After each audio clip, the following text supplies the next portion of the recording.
Settle up. We are back with episode 8 of the One Trick Ponies podcast. My name is Kanyon Cooksley. I'm here with my co-host, Caleb Galloway, all the way in Lexington, North Carolina. Last week's episode, Caleb, it was a pretty good one. Yeah, went solid. We got a lot of good feedback, a lot of good traction, I would say. We talked about last week how the podcast was getting a little bit of hate. I was getting a little bit of hate. And now this week, we had individuals who I had no clue who they were hating on each other within our comment section. And then finally, you got some hate. And your hate was my favorite part of the week. Besides the clips doing good, but seeing somebody hate you, it was a good roast, man. They got me good. Gotcha. They got me very good. Yeah, it was when we posted our Anthony Edwards clip on TikTok. It was when Caleb said that Ant Edwards was going to be a dark horse for MVP next year. Somebody called him Brian Windhorst. And if you don't know who Brian Windhorst is, he's a NBA analyst. And he's known for saying some pretty obvious things and making them sound like they're astronomical and outside the box when they're actually just, very basic and logical statements. But again, we talked about this behind the scenes. I don't know if they were coming at you because of you saying Anthony Edwards was an obvious, or for you saying Edwards was an MVP because it was obvious clearly, or Windhorst also is a bigger gentleman, and I would say you kind of could look like him. If you're going to be an analyst, there's not many options, and I feel like Windhorst is probably the best one if they're going to compare you to a sports analyst. Yeah, it was a multi-level roast, so those were the best. I was laughing pretty hard when Kanyon sent me the screenshot of it, and I was like, they got me. I can't even be mad at that. I actually think that's hilarious. I'm kind of jealous that I've never thought of that, and he did. Yeah, no, I was also kind of bummed that he beat whoever the user was beat me to it. I'm usually the one that roasts you. I don't like when other people roast you. That's fun. I love it. So no, episode 7. If you haven't watched or listened to it yet, it can be found on the One Trick Ponies across Spotify, YouTube, TikTok, and Instagram are some of our clips. Go check it out. I thought it was probably one of our best episodes to date. We've only done 7 so far, now recording 8. But I would say number 7 is up there with a top episode just because of the conversations, the debates, and everything in between. It went pretty smooth. Yeah, it flowed really well. Some really funny moments, some good debates, like you said. I mean, just was a good episode all around.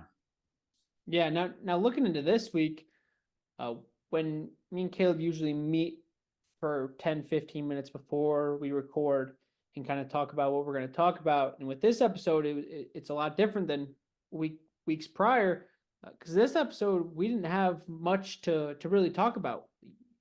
There was some here and there news that we might touch on, but nothing super crazy big. I would say the biggest thing happened yesterday, and we're recording this on Monday, but the biggest thing that happened throughout the week was the NBA draft lottery. Now, last week I declared myself as a Magic's fan. We are not in the lottery. Yes, I say we because I am now a part of the Magic. We are not in the lottery, so I didn't have much of a say or a care in the lottery results. But Caleb, you've been in the lottery for I don't know how many years. My whole lifetime, it feels like. So it's kind of a natural occurrence for you as a Charlotte Hornets fan. If you just kind of want to give your thoughts, a breakdown, some big time move ups potentially with teams who were projected, later in the lottery, they jump up to early in the lottery, or some teams that fell as well. So Caleb, if you want to take the floor and kind of touch on it. Gotcha. Yeah. So basically, Detroit entered the lottery with the best odds at the number 1 pick. They were tied with Washington at 14%, actually. And then my Hornets had a 13.3% chance. Portland had a 13.2% chance. Houston 10.5. Toronto 9. Memphis 7.5. Utah 6. Brooklyn 4.5. Atlanta 3. Chicago 2. Houston again with a 1.5. Sacramento 0.8. And Golden State 0.7. That is not how it went at all. Atlanta jumps up to number 1 with that 3% chance. They get the number 1 pick. Insane. I'm happy for them. You know, they're presumably going to get a big guy. They've never had the number 1 pick in the lottery era. So cool, you know, for Atlanta fans, congrats. That's an awesome move up. Washington did get the number 2 pick. Houston got the number 3 pick. So they're gonna get another big piece for that young team. San Antonio gets number 4. Presumably get another piece with Wemby. Detroit, who, like I said, had the best odds, ends up here. After them is Charlotte at 6. I'm devastated. I was hoping for a top 5 for sure. Pretty much, you know, you think you have the 3rd best odds and the number 1. You're hoping top 5 pretty much is a lock. Lottery shows that's not how this goes. So, sucked. Rounded out, we got Portland. Toronto's pick will go to San Antonio. Memphis, Utah, Chicago. Houston's 2nd pick will go to Oklahoma City, Sacramento, and then Golden State, whose pick will go to Portland. So that rounds out that. Like I said, Atlanta with the big jump, Detroit and Charlotte, with the big falls. Yeah, a lot to digest there, but my big takeaways are obviously I would say the 2 losers. I mean, yet they have not drafted yet, but the 2 losers based off of the lottery projections and the actual results, I would say were Detroit and Charlotte. Seems like every year Detroit gets hosed in the lottery. I saw a graphic that was released. It was the year before the Paulo Banchero draft, and they released. I can't wait for the Pistons to be able to draft Paulo and then get a chance at Victor Wembanyama. And then they were looking at like Alex Sarr was still considered kind of a top prospect. So it was a graphic of all 3 of those. And somebody said like, oh, how this has not aged very well because they constantly have just been getting hosed by the lottery. So I would say Detroit, that hurts them, especially when they're in need of just something to help Cade Cunningham before he packs his bags and heads out. Charlotte, I was hoping they could get a top 3 pick because the piece of Brandon Miller is there. Yeah. And, you know, I don't know what the future of LaMelo Ball holds, but, you know, if they could have gotten an Alex Sarr, who was projected to be the number 1 pick, or a Rashee, who's a forward, kind of power forward, 3 position, 4 position. So, you know, it sucks for them because this draft on paper and what a lot of analysts are saying is not very deep. It's not as deep as last year. It's not as deep as the year before. Usually you have about 5 solid picks, and then it starts to kind of get like, hey, who do you think best fits? This year, I would say it's 3 picks, and then you're kind of looking at best fit situation. Yeah. This year, it just seems like there's a lot of overseas guys, so there's a lot of questions with those overseas guys, some G League guys, and then a very few handful NBA-ready college guys. Stephon Castle, Donovan Clingan, Rob Dillingham, Dunk Connect, and Reed Shepard. And actually, the combine, I think, started today. Like the measurements and stuff. And I didn't see the the measurement, but I see that Reed Shepard was leading the way in like a vertical. I don't know what he jumped. I don't know what he jumped. And I don't know also how many people went to that point. So. He was probably number 1 at that point. Yeah, the first guy. They posted his results. No, so yeah, that this draft class has a lot of question marks. So when you're a team that's projected to be a top 3 pick and then fall out of that top 3, now your big board is going to look maybe a little bit different. You're going to have to do a little bit more research and in-depth scouting, which they're a professional team. They've probably been there many times, so hopefully they know what they're doing. Yeah. Yes. I mean, The excited. winners, I would say the winners obviously is the Hawks, Yeah. the Rockets with how young they are. They could potentially use that pick to go get a vet. And then I would say the Spurs getting 2 picks inside the top 10. Again, they could either draft some pieces or try to pair those 2 picks together and get a vet piece, a guy ready to go that doesn't leave a lot of doubt or question marks. So Yeah. I mean, with them, like, with this draft not being deep, just maybe flip them even into more picks. mhm. Because, like, they're not one vet piece away from winning games. Who are you referring to? San Antonio. Yeah, okay. So, like, they have Wemby, obviously. I don't know if Wemby and one vet gets them winning games, like, big time, like, deep playoff run. No, and especially with how the West is, right? Yeah. So, The like, West is obviously the superior conference out of the two, I would say, in my opinion. Just with yeah. you have That's, Dallas sitting at a 5 seed, right? And yeah, they're no, it's a valid take. It's a valid take. I just, it's going to be interesting to see what they do with those picks. I mean, get 2 young guys to build. Is there a guy at 8 that you think is worth using a top 10 pick on? This draft is very interesting. I can't yeah. wait to see once we get closer and the draft hype starts to build and you start seeing more reports on teams that are falling in love with these players. I'm excited to see like who falls in love with who, if that makes sense. No, I know absolutely. And I was actually at the today I was kind of watching ESPN and they were talking about the combine and obviously the lottery and whatnot. And right now they have at number 4 Rob Dillingham from Kentucky, the guard, super athletic. He Yeah. can light it up, fill it up whenever Kentucky needed him when he was in college. So uh, maybe they get Dillingham and then they look and try to move that eighth overall pick because that still holds a lot of value. Whether this class is deep or not, the first round eighth overall pick is very valuable because when it's all said and done, it's crazy how little of draftees kind of pan out. Yeah. Out of an entire 2-round draft process, there's very few that still continue a career and don't get thrown up and down from G League or sent overseas or cut or waived or whatever it is. So, uh, yeah, I think if they get the guy they're comfortable with at number 4, then maybe get out of it because there could be a team that hey, our guy's still there at 8, let's go get him. But I don't see them moving that 8th pick probably until draft night. Yeah, I think that'll be a draft night deal for sure.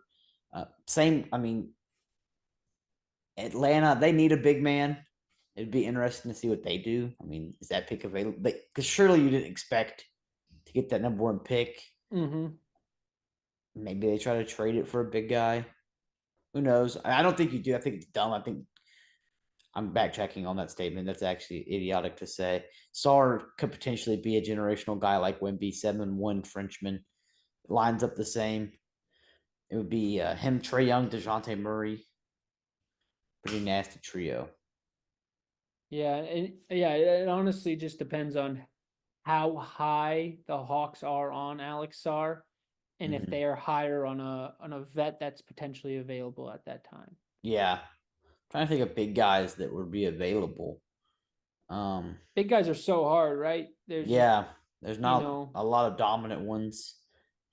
especially when you already have a guy that you want the ball in his hands and Trae Young, and then you have a second option, DeJounte Murray. Are you looking for another big man scorer, or are you looking for a rebounder, a defender, a rim protector? What are you looking for in that big man position? So And I mean, with the number 1 pick, it would have to either be a star and other picks or a mega star. You know what I mhm, mean? Like, I don't think there's too many mega star big men available. no, no. So Yeah, I mean, now it's the Hawks are officially on the clock essentially, and the combine is getting started. I don't really pay attention to the combine, the NBA combine, as much as I do with the NFL combine. And they don't really promote it or kind of televise it and show it as much as the NFL combine. So it's kind of hard to keep track, but I'll read headlines, I'll read tweets. I I bet will your say, boy I bet your boy Windhurst will have a lot of tweets coming out. speaking of your boy, I will say with the combine coming back, Zach Edey will be back in the conversation, I'm sure. Oh, he actually is. I saw him run today. Did you already talking about the Did running you video? see him run? Somebody said it looked like some Dwight Schrute running down Schrute Farms. Dude, his arms weren't moving. And it was almost like, have you ever seen you've seen the Sonic run, right? Like with the arms Yeah. behind you. It was like his arms were like this. He was like, It was speed waddling. yeah, it was like long strides. And it was like this. And I was like, bro, this is the guy that you say it's like the best college basketball player. College basketball is doomed. If that's the guy you're saying was once your best player. No, I did see this clip, and it's unfortunate now that we have to potentially mention that Shrek-looking ogre character. Jeez. But I hope he doesn't get drafted. All right, He will. Next, He'll- next he'll- topic. He better he'll not get drafted. He's definitely gonna be a first round pick. Unfortunately, if Drew Timmy can get drafted, Zach Edey definitely will get drafted. Exactly. Exactly. Don't even get me started on Drew Timmy. So, yeah, we'll keep an eye on that. We'll keep it, and potentially we might be dropping a lottery mock draft. Yeah, here something like here that. in the future, something like we did with the NFL mock draft. A way too early one, but hey, our way too early NFL mock draft kind of panned out. It was it looked pretty solid after the fact. Yeah, and when we did our first mock draft, you said Roma Dunze, and then you're like, that's a terrible pick for the Bears to go with Roma Dunze. And Yeah, then they actually did it. Yeah, they actually did it. And but I did see he's been out with hamstring injury. I've said quite a bit of stuff from this podcast that's come back and been. We were talking about this last night. Caleb says every potential outcome. So when the one outcome hits, he's like, "Oh yeah, I called that. Oh yeah, I called it." Kenny has this thing where I used to say all this stuff, before we did the podcast. I'd be like, "Oh yeah, I definitely said that was going to happen." He'd be like, "Oh no, you didn't. You didn't write it down anywhere." So now that we're doing it on the podcast and I've continued to be correct and I go back and play it, he's like, "Oh, you just say all this stuff. You say every scenario." You just can't accept the fact that sometimes I know what I'm talking about. Last night you were claiming how you said Steven Matz was going to be a great acquisition for the Royals. Not even Steven Matz. You did not say that. It was Seth Lugo. Oh, Seth Lugo. Same fucking person. They're both irrelevant. You've never said, and you 6-1 with a 1.66 ERA is not irrelevant. Okay, and I can't wait till he finishes 6-12 with a 9 ERA. I'm just saying it was a good pickup, and I said that on the podcast. You did not say it on the podcast. You did not say those words on the podcast. Play the clip. All right, play the clip. I'm playing the clip. All right. It'll be in the clip. Clip within a clip. You're so annoying. This is my biggest pet peeve with you. You say all of these things just so you know when that one hits. Oh, hey, Kanyon, I proved you wrong. I told you so, Kanyon. Oh yeah, I told you so. You did not say anything about Seth Lugo. You said, "Oh, and the Royals picked up Seth Lugo." You did not say it was a good accusation. I did. I said that's actually a sneaky pickup. That's you did not say that. I did. Okay, play the damn clip. Yep. On to the next topic. Yeah. Rounding out. I just want to talk about another baseball pitcher. No, what? What? We'll get to baseball 1 second. Okay. We're sticking on to basketball for a second because I got some big news that holds very close to my heart. What would that big news be? Lisa Bluder. She officially retired as she's no longer the Iowa women's basketball coach. Oh, that is actually kind of big news. And yeah. No, you're probably about to drop another shitty baseball hot take. But I have a list of achievements and accomplishments from my girl Lisa. Let's hear. Let's hear that. Want to listen to this resume, Caleb? Listen to this. 2-time NCAA Final Four. 5-time Big Ten tournament champion. 2-time Big Ten regular season champion. 4-time MVC tournament champion. 3-time MVC regular season champion. 3-time Big Ten Coach of the Year. 2-time Olympic medalist. Naismith Coach of the Year. Winningest Big Ten coach. Don't ever tell me that Iowa doesn't produce great talent. Outside of Lisa Bluder, there's me, and there's a long list of other individuals. But me and Lisa Bluder, come on, man. Don't doubt the state of Iowa. Does she play basketball too, or is a 2-time Olympic coach? Yeah. She's old, man. She's old. She's been coaching as long as I've been alive. All I know is she's a great coach, and I wish her the best. Yeah. And like I said, don't doubt the state of Iowa. We have a lot of talent. No, and you guys. Fortunately enough for you, Caleb, you're looking at one of them. Must be somewhere else on the screen. All right, get to your baseball, whatever. Yeah, I just wanted to throw another pitcher. Long-awaited debut of LSU's product, Paul Skenes, was Saturday. Paul Skenes, famously Libby Dunn's boyfriend, played against the Cubs. He went 4 innings, allowed 3 runs in 4 innings, but he struck out 7. So basically, it was either you scored a run or you got struck out. So it was an okay outing for your debut. 3 runs is a little steep for 4 innings, but 7 strikeouts in your debut. He's got some nasty stuff. So hopefully, second outing will be better. I don't like that face that you just made there, but hopefully the second outing he'll probably go a little bit longer than 4 innings, and I'm assuming he'll probably get the double-digit strikeouts. Well, okay, let's hear it. What's your projection on Paul Skenes? Is he going to be a bust, or do you think he's going to be a generational great prospect for the Pittsburgh Pirates that's going to lead them to many World Series in the future? What's your take on Paul Skenes? Okay, barring injuries, I'll give you his final stat line this year. Oh God. 9-4, 2.37 ERA. 2.73. Yep. He gave up more. And what, like, he's. I think he'll recover. I think he'll be great. And that dude's also no. That dude's gonna get shelled. I think he's gonna have a 7 ERA. 7 ERA floating around the All-Star break. He's gonna get demoted back down to AAA.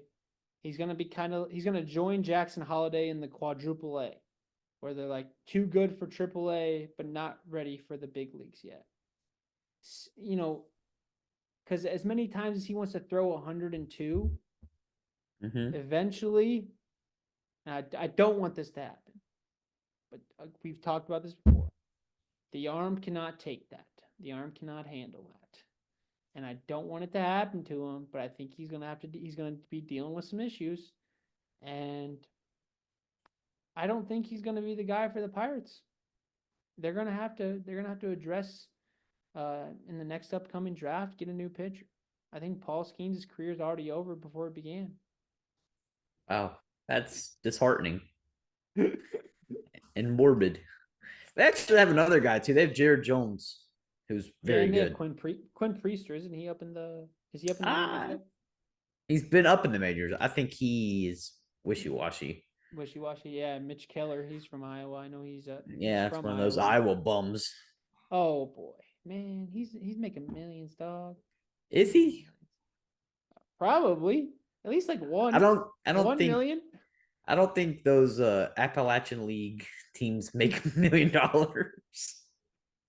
So, but even if he does pan out or if he doesn't, the Pirates have a lot of good youth, and having a guy like that could be a potential day one, top of the rotation guy. He has the stuff. You are right. Some of the, watching his the movement on some of his pitches Yeah, is actually insane. he's nasty. I mean, like you said, we talked about in the earlier episode, pitcher health this season especially has been one to watch. I mean, like I said, barring injuries, I think he'll be very good. But what we've seen with these pitchers this year, he's more than likely going to have to miss time at some point. Mm-hmm. Yeah. And, along with those nasty pitches, that mustache, man, that thing is nasty. Yeah, he's got some facial hair on him. That thing is like a damn caterpillar. You know how you grow facial hair, right? What do you mean? Like a good way to get more. What? Get more facial hair. You know how you get more? How to grow out a full beard? How? Google it. Just Google the answer. I don't know where you're going with that. I don't like that look on your eyes. But all right, I'll Google it a little bit later. Do I need to have like a private search on or like? Probably. All right, I think I know where you're going with that now. But yeah, it's a little. Hey man, shout out Livy Dunn. That's crazy. That's crazy. uh,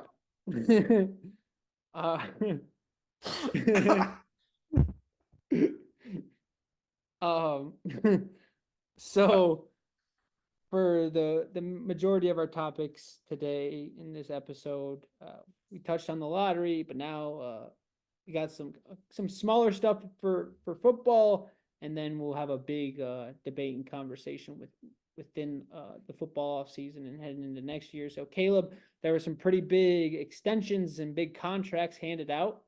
If you want to highlight on the two.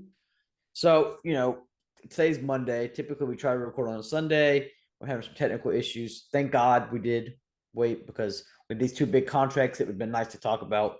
Antoine Winfield Jr., Tampa Bay Buccaneers, got a 4-year, $84.1 million contract extension, making him the highest paid DB in NFL history. A little shock. He's very good. Mm-hmm. Little shocking to be highest paid DB in NFL history, in my opinion.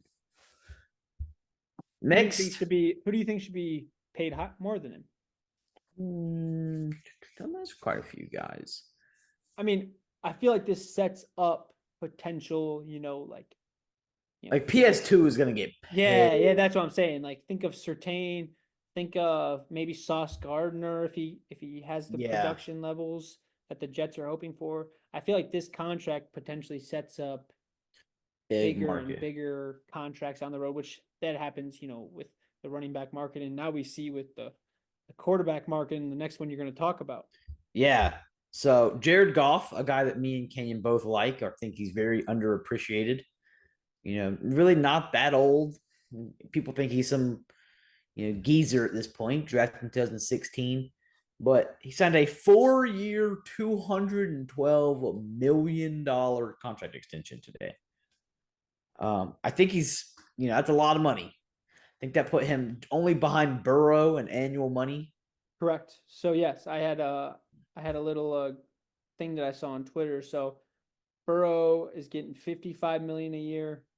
Goff's getting $53 million, and Goff is getting paid more than Justin Herbert, Lamar Jackson, and Jalen Hurts. See, Herbert, I love Herbert. I've been on the record saying that I really like his game, but he hasn't proved anything to be worth that money yet, in my opinion. The other guys have won games in the playoffs. But then also Goff, I think Goff belongs up there, man. I mean, I do too. I mean, maybe not over Lamar and Hurts. I think I'd probably pay those guys a little bit more. But Goff deserves to be paid like this for sure. He's a winning quarterback. He's, people thought, all the Lions, they're tanking. They got rid of Stafford. They built a good team. They've drafted well. They got their quarterback for at least, the next 4 years. And just a broad statement here, just very clear and evident, is like how important the quarterback position is. Even if that's maybe a slight overpay, or he shouldn't be paid more than Lamar or Jalen Hurts, the Lions clearly have their guy, and they want to make sure they still have their guy for the next handful of years, because they don't want to be Yeah. in that wishy-washy waters where it's like now you're panicking. Okay, let's go get Sam Darnold, and then we're gonna have to use our first pick in the NFL draft on JJ McCarthy like the Vikings did, right? Like they have their for sure guy without a doubt, and they have a very old second year quarterback in Hendon Hooker, who Yeah. I don't know how he's progressing. I don't know, if they're comfortable with him, and hopefully they'll never have to use him, because I love Jared Goff with the Lions. I did not like him with the Rams, but with the Lions, man, the weapons he has. And they just locked up Amon-Ra as well Yes, recently. yes, Amon-Ra, Sam Laporta, Jahmyr Gibbs. Just they have really good pieces there. That O line is one of the best in the league. So Yeah. I it's well deserved, and Yeah. congrats to Jared Goff, and also Winfield. Those are Winfield's a multi-year Pro Bowler. I mean, He's he's always deserving. He's deserving yeah of it. he's He's very he's good. he's always around the ball, and Exactly. that's what you want in a DB. So uh, there's that. And then it's every week I feel like we hit them with the positives, and then we end it with the negative. And this guy, And it's been a couple weeks with this one fella though. yes, Rashee Rice. So we originally talked about how he was kind of in a hit and run with a vehicle in Texas. Got out of his car, was it with some buddies apparently, and just like fled the scene. He turned himself in. He was kind of looking at what they're just going to let the legal process figure out his outcome and punishments. Well, then a couple of weeks later, I want to say this was last week, I just messaged Caleb. Oh, Rashee Rice is back at it again. It's apparently came out that he was at a club and like had a photographer meet him at the club, and the photographer just thought he was going to be there to take photos of Rashee Rice or whatever, and get some flicks of him.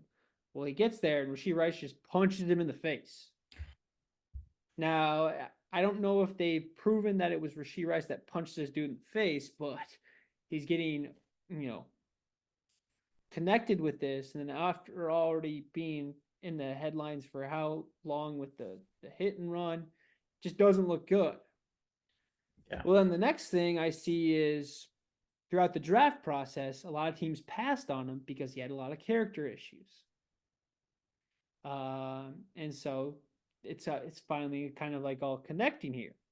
And then the final thing that I just saw is apparently he thought a guy on the men's basketball team at MSU, where he went to college, or SMU, was sleeping with his girlfriend or with his girlfriend. So he went to his car, this guy's car, Rashee Rice did, and just shot it up. Just like did damage to his vehicle and just shot the whole car up. So crazy. So, and the rumor was just a 6-game suspension. This was with the hit run. But now with all of this stuff, he is jeopardizing his NFL career. Yeah, they are. I bet you they're pretty happy they went Xavier Worthy now. Yes, and getting Marquise Brown, because the dude it sounds like he's just wasting his career. They're just throwing it away, and he had talent. He proved that the last season. In his rookie season, he proved how good he could be, especially with a quarterback like Patrick Mahomes that will get him the ball. Exactly. And having this thing, and I believe Andy Reid's kind of a guy that's like a no bullshit policy Yeah, guy. If you're gonna do this shit, get the hell out. Like, exactly. so I could see something. They're probably gonna let the court and legal process Due happen. process and all that good stuff. Yes, and then they'll kind of address it through the NFL and the Kansas City Chiefs. But man, it's disappointing because I enjoyed him, and I know Caleb, you've talked about how you liked him as well, and I thought he was a great fit for the Chiefs, and then to see all this happen Yeah, sucks. sucks for sure. I I think he's a great talent, but I think I'm afraid we're gonna see the same career trajectory of like Henry Ruggs, another great receiver that just is a bonehead and Mm-hmm. just making It's bad just decision after bad decision, and then throw your career away. it's one of those things you can't teach with being famous. It's just Yeah, like handling, constantly being in the public eye, people knowing who you are. Uh, and when you do stuff like this, it's not going to be swept under the rug. exactly. People Everything is can get, public. if people can get money out of you, if you're worth something and people can get money out of you, they're going to do it. Exactly. So we'll keep you, our listeners, updated on what the whole process and the outcome is of that. But it seems like lately it's just been another bad headline, another negative headline being attached to his name. So the more we know, the more we find out, we will share with you guys on the podcast. So Yep. now, Um, Caleb, if you want to kind of we talked about, so since there wasn't really much of a big conversation to be had this week. Yes, the NBA playoffs are still happening. We will kind of know more probably here in the next week. Next week we might get yeah. an update. The series are still kind of in the middle of it, uh, so we don't have much yet right now to talk about with the NBA playoffs. So, well, we thought about, and then we thought this was going to be a great idea, and it kind of stemmed from last week's conversation. Is our three biggest questions going in to the NFL season, whether it's a position group, a player, a battle, a team standings, uh, just anything that could get attention and people will have their eye on through Yeah. the build up and lead into the season. So for me, Caleb, my number one is just plain and simple the Cincinnati Bengals. Okay. As a Steelers fan, as much as I love Joe Burrow, but I was also kind of happy, last season, the Bengals were kind of down and out. They had a little run with Jake Brown. His name is Jake Hmm. Browning, right? Yep. But it's kind of it takes a little pressure off when you're not facing Joe Burrow 2 times a year. And this season, my question mark is, how is he going to be coming back? They addressed the O line with their first pick in the NFL draft. They need to secure that O line, or we're going to see more injuries to Joe Burrow. They no longer have Joe Mixon. Yeah. Uh, T. Higgins is still kind of, is he going to be traded? Is he not going to be traded? They just lost Tyler Boyd at receiver. Uh, so I have a lot of questions. I can kind of refine that to the Cincinnati Bengals offense. What is it going to be like this year? What's the identity? They obviously still have Jamar Chase. Uh, if they keep T. Higgins, that will be, that's great. But what's going to be the identity of that Bengals offense? Because they are in a division and they're going to see three really good defenses 6 times a year. The Yeah. Ravens defense, the Steelers defense, and the Browns defense. They're no jokes. There's a reason why the AFC North is considered the best division in football, or definitely up there with the best divisions in football. So, how is that Bengals offense going to handle this upcoming season with a quarterback just getting off of the injury list, having a new running back, and then potentially having a shake up in the wide receiver position. So, and then obviously the O line, the big question mark, the thing that they needed to take care of. So that's my number one big question going into the NFL season. I like it. It's a solid take, solid question. It's gonna be interesting to see. I think Trenton Irwin is their number 3 receiver right now. And they drafted Jermaine Burton. Yeah, and Chase Brown actually is not half bad. Mm-hmm. I don't dislike him. Mine is NFC East winner. Falcons, I think, are probably the favorites right now with getting Kirk. Then you got Saints with Derek Carr. I think Michael Thomas is still a free agent. Did you say NFC East? Isn't that the NFC South? Am I blanking? NFC East is like the Eagles, right? And the Commanders. Definitely is. I definitely wrote down the wrong thing. Oh, it's all right. It's all right. So, but you're looking at that Falcons division, right? Yes, I'm looking at the Panthers division. I'm so bad with divisions. No way! You just messed up your own team's division. Can we have a moment of silence here for Caleb? My brain's not working properly. All right, Caleb. Your first question. Send it over to you. Oh, okay. The NFC South winner. Don't roll your eyes. With the Falcons getting Kirk, I feel like they're probably the favorites. Saints, you can't count them out. Derek Carr. I believe Michael Thomas is still a free agent. Their defense is pretty strong with Marshawn Lattimore. Tampa, they just, like I said, Antoine Winfield got the extension. Baker, we'll see what he does. He got paid this offseason.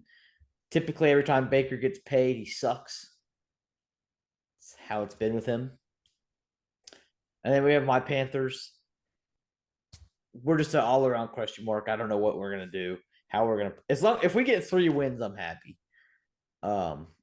We did 3 times better than we did last year, basically. So that's my question. Who's gonna win? It's a pretty basic one, but there's 4 teams I think really could contend for it. Yeah, that division's always kind of up in the air. You don't really know until the last regular season game of the season. So no, yeah, that's definitely something. And I know for you, as being a Panther fan who's invested into that division, that's something. That's a good question and something to keep an eye on, because now adding Kirk to that division, it kind of just throws. And Baker stayed, Mike Evans stayed. Yeah, there's a lot. There's a lot of questions there. Really, a lot of questions. Yeah. So my second question is these running backs on new teams. Yeah. Saquon Barkley to the Eagles, Derrick Henry to the Ravens, Tony Pollard to the Titans, DeAndre Swift to the Bears, Josh Jacobs to the Packers. List can go on. Joe Mixon to the Texans. How will all of these running backs do with their new team? Because we've talked about how there are some fits we liked and then there's some fits we don't like. I don't like the DeAndre Swift fit with the Chicago Bears. I love the Derrick Henry fit with the Ravens. How will they pan out? How will they do with their new team? It's just something that gets me excited. Also just I'm a big fantasy football guy, so seeing these names with new teams, it will be interesting, because the production that Derrick Henry had on a team like the Titans might not be like the production he will have with the Ravens. It could be a lot better. It could be worse. So my biggest question is, how will these running backs be on their new teams this upcoming season? It's going to be interesting to see. So I'm really excited to see Derrick Henry on the Ravens. I think that team's going to be so sick. My next question is, what will this Jets team look like with Aaron Rodgers? All of last season OTAs, they looked great. Everybody was happy. Everybody's posting on social media. Obviously, Rodgers goes out, first play, blows out his knee. We got Zach Wilson again. It never worked out. We ended up getting 10 Boyle at one point in the season. The team sucked. All the aura was gone. And I feel like, this team can be a winner. Buffalo's taking a dip. New England, who knows? Miami's probably the favorite to win that division now. I mean, that team is stacked.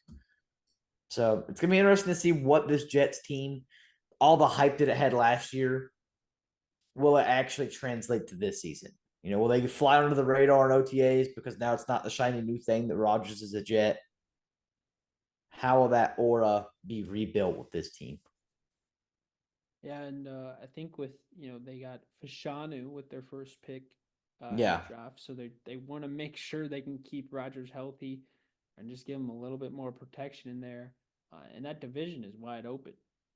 It's wide Yeah. open with the losses within the teams in that division. So yeah, the Jets are actually an exciting team for myself, but I would agree with you. After Rodgers went down last year, it was like the life just got sucked out of that team. Yeah, like you saw no media coverage, no nothing. They were no longer fun to watch. Garrett Wilson, when his production was kind of wishy washy, and I believe he might have got hurt throughout the season. Yeah, it was just not Reese good. Hall went down. It was just a rough season for the Jets. So, if they bounce back, it could be a team that not only wins their division but makes a little playoff run. Because at the end of the day, you still have a guy like Aaron Rodgers, and Aaron Rodgers will be Aaron Rodgers. So Exactly. I like that one. For my last question, Mark, it's actually going to stay in that division. Is who is going to be Josh Allen's number one guy? They no longer have Stephon Diggs. They no longer have Gabe Davis. They did get Keon Coleman. They have Khalil Shakur. But for me, if I'm Josh Allen, I'm building a very strong relationship with Dalton Kincaid.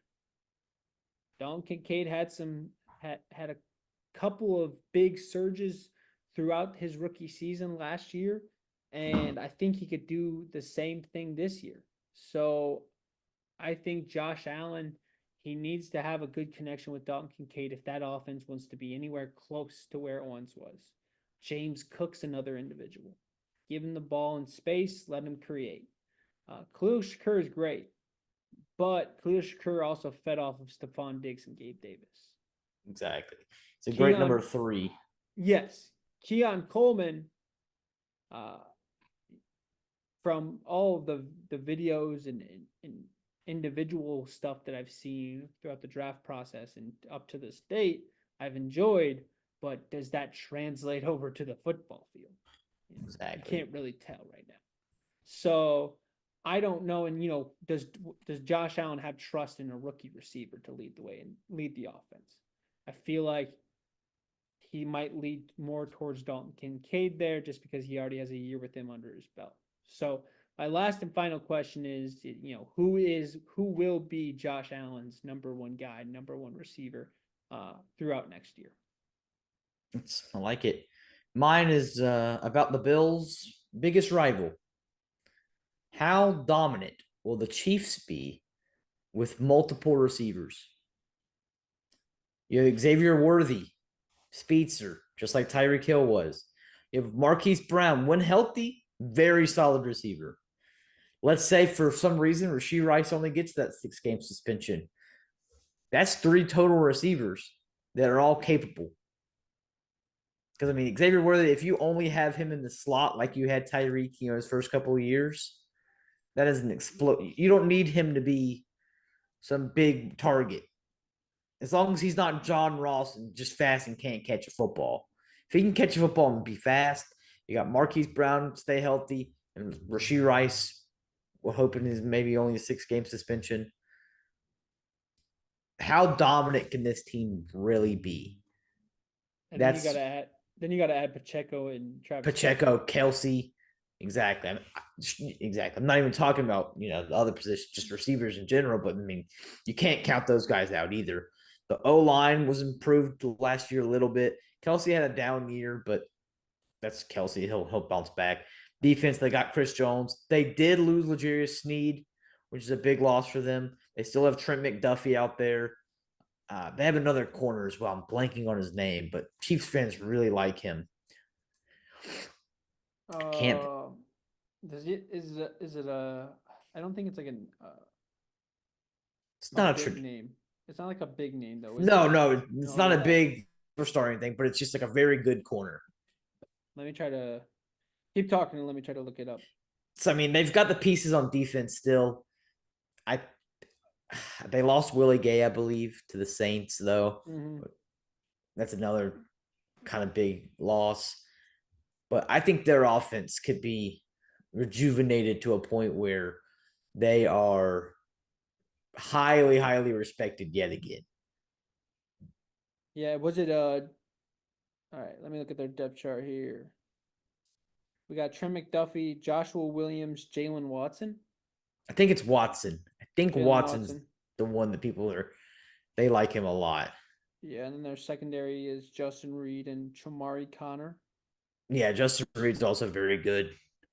Yeah. So I mean, they still have a solid secondary even with the loss of L'Jarius Sneed. Yeah, I mean, if you just give Mahomes receivers that can catch the ball, and even if only has like one receiver that can catch a ball, he can still go win a Super Bowl. He did that last Exactly. season, right? So Exactly. now you're giving him multiple receivers that can catch a ball. Exactly. What is that going to do? Exactly. How dominant can this team really be? Because you don't need Marquise Brown to get 10 looks a game, 8 looks a game. If you can give him 5 looks, give 4 or 5 looks to Xavier Worthy, give 4 or 5 looks to Travis Kelce. And they have who's their backup tight end? I'm also blanking on him. Noah Gray. Yeah. You have these, and you have a fairly decent O line. They did kind of address it throughout the draft, I know, but you got Joe Thuney, Creed Humphrey, Trey Smith, Jawan Taylor. I mean, they got pieces, as always. Pieces. They got it's the pieces. Chiefs. It is the Chiefs, and you have the best coach, one of the best coaches leading the way of all time. Yeah, and Andy Reid. So yeah, no, that was a good little off the top of the head kind of piece to talk about, because even though it seems like we are so far away from the NFL season, it's going to be here before we know it. Rookie OTAs are going on right now. Correct.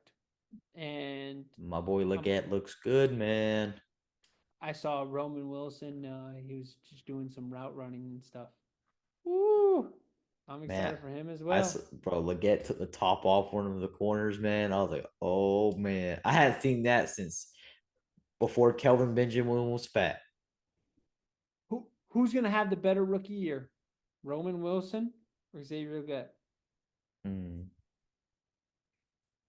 Statistically, yeah, we may see Roman Wilson a better season. Let's do a little friendly wager.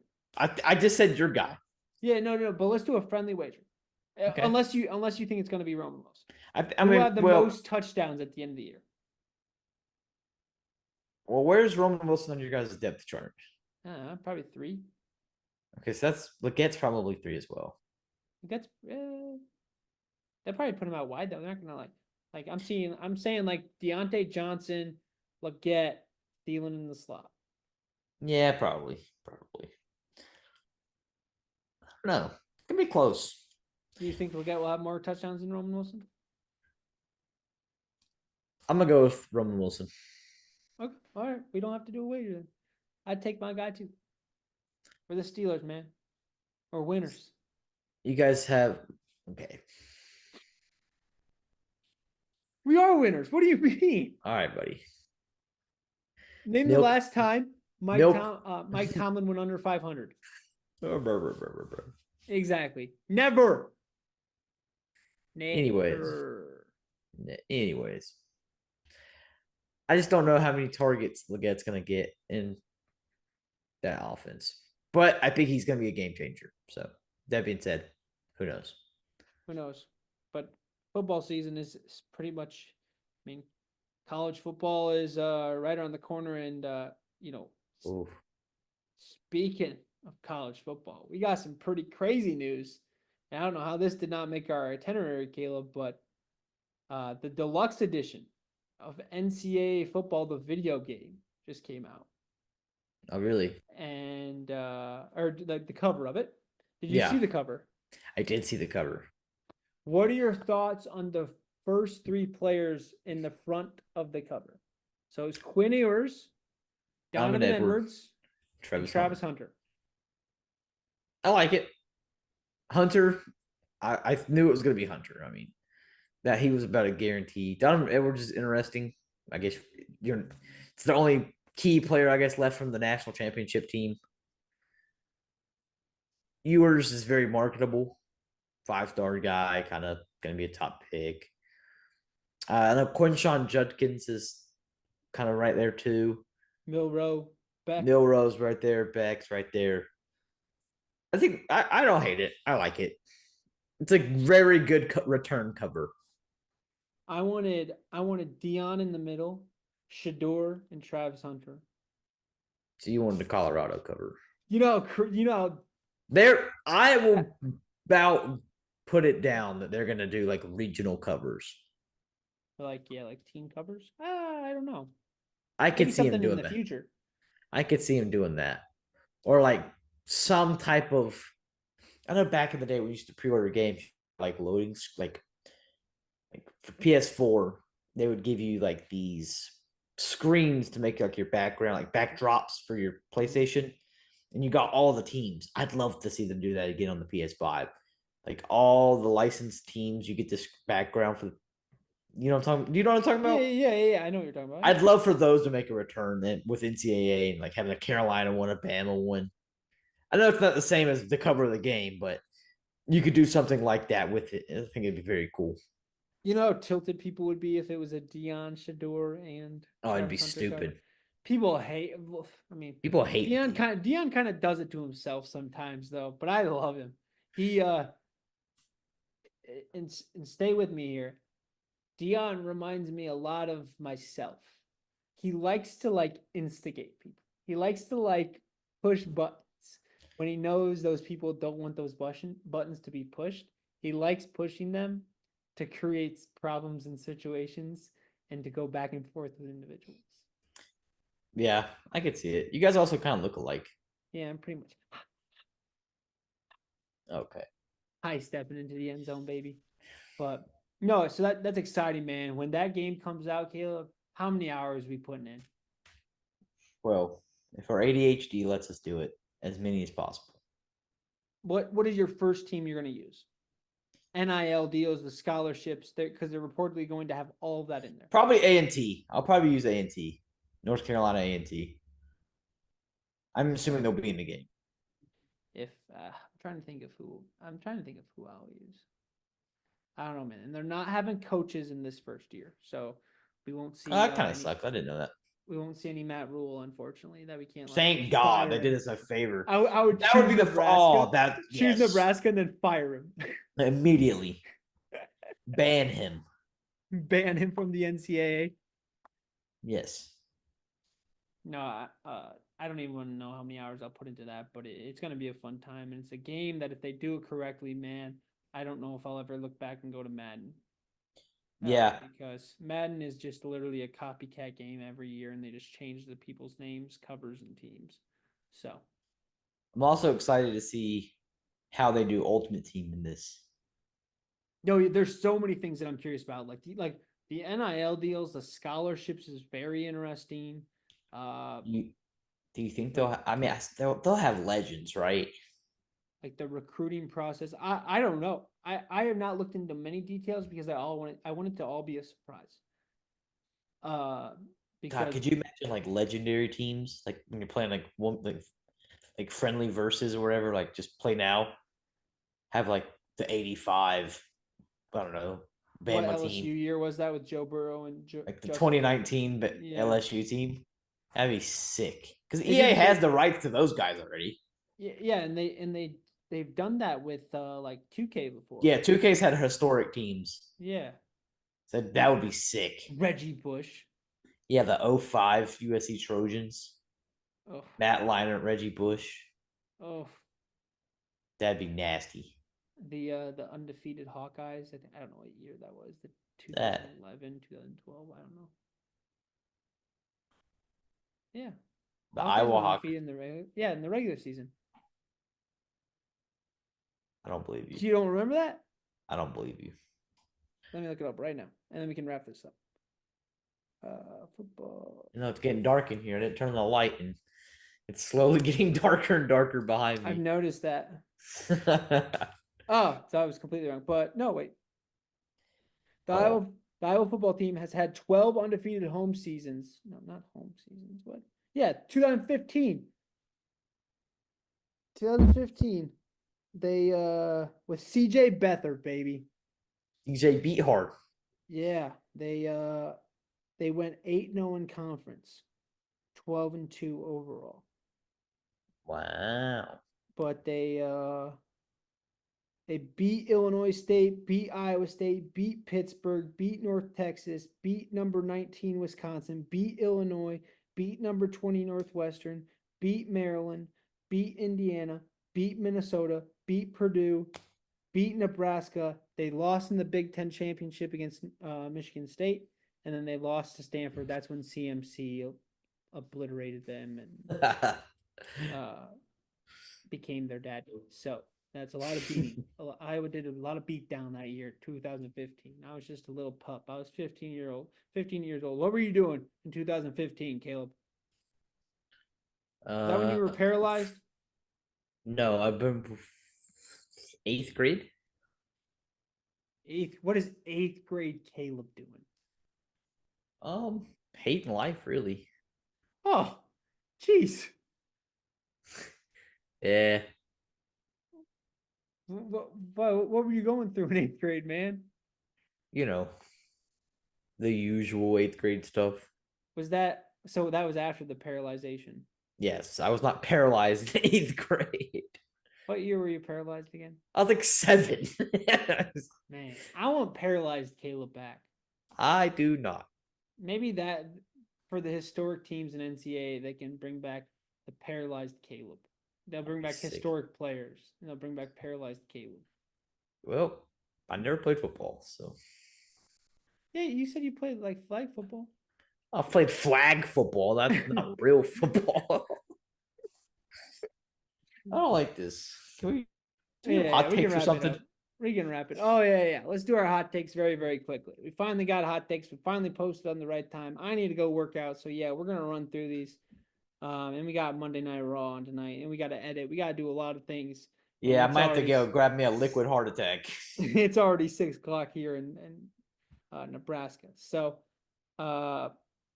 one that actually goes with what we were talking about a lot earlier is this NBA draft class is not as bad as everybody's talking about it to be. I disagree with that. I would also disagree with that. There's just not enough. There's no With- star power outside of Star. I have Sar. So, that was almost like a cool little like Yeah, that was. pun, I think is what you call it. But then, yeah, it was ruined because his name's Sar. Nah, I would say outside of Sar, man, just the international guys, they just raise so many questions. They can turn out to be Luca, or they can turn out to be Dante Exum. Right? Like these international guys, you don't know the competition they're playing, the level of competition they're playing. The speed of the game's completely different in the NBA. The film, the stats, who they're seeing night in, night out. It's just Here's my top 3. let's hear it. Sar. Yep. I think Rashee will pan out. Yep.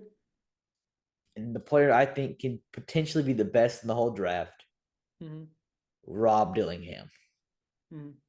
I think his play style can translate to the NBA very well. So I'm gonna do a little. This might be a hot take within the hot take.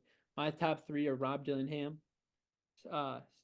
Stephen Castle, and Donovan Clingan. I'm not even going to choose. I'm not going to choose any international guys. I will. The college class is not very deep, but I think the 2 UConn guys and Rob Dillingham will be the best.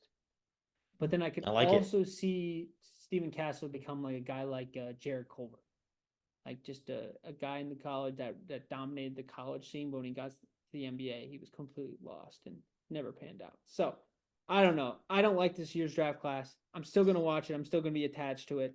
Yeah. But there's just not a lot of big names. There's not a lot of for sure top prospects. So I mean, at one point that Buzelis guy was the #1 pick.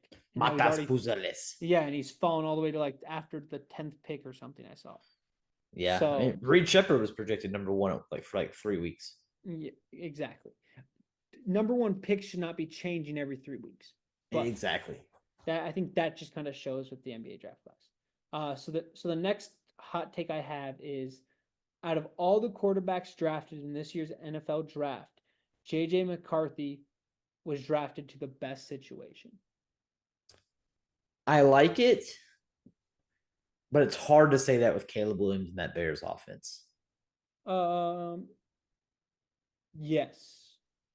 I don't think Jaden Daniels and Drake May were drafted into a good situation.